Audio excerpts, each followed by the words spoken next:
to introduce myself, I use location of self as a way to introduce myself. I used to just introduce my education and experience and training, and that was the limits of my professional introduction. But I've recently started to disclose more of my identities, and I do this purposefully. I'd like to share that I'm Chicana, born and raised in East Los Angeles, which is Tongva territory, from immigrant parents from northern Mexico. And the reason I highlight that is because regions in Mexico are very similar to regions in the U.S. in that they're sort of known for certain things, and northern Mexicans are known for being very frank and direct.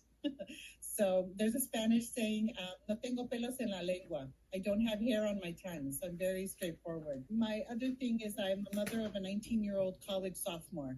And so I feel like that experience alone has taught me so much, even more than my master's and my PhD. And the reason I put this all out there like this, because it actually makes me feel quite vulnerable. People are like, don't you have any friends? Don't you have any professional boundaries? But it's really because I ask you to reflect on our positionality, our location of self, asking you to reflect on how does it feel to have a presenter who is or has my identities?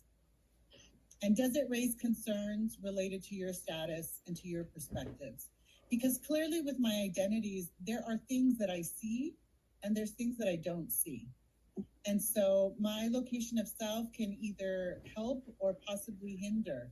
And so I think putting it out there like this in our introduction helps us to really start the conversation, to say it's okay to talk about these things. And if we hit a pothole in our work together, either as presenter participant or as a provider and young person, that it's okay to talk about them. I further ask you to reflect on, in the spirit of self-awareness, how might young people that you work with feel about working with you and your identities and your status and your perspectives. So that's how I've started to introduce myself. And I have to say, it makes me feel vulnerable, but I also think it's purposeful. And so I just wanted to model that. The same way that you may feel about me, what does she know? She's cisgender, or what are her limitations being Chicana? How does she understand my experience? The same way that you might be feeling naturally these questions, young people might be naturally feeling those questions about you in their work with you. And it's something that we can talk about.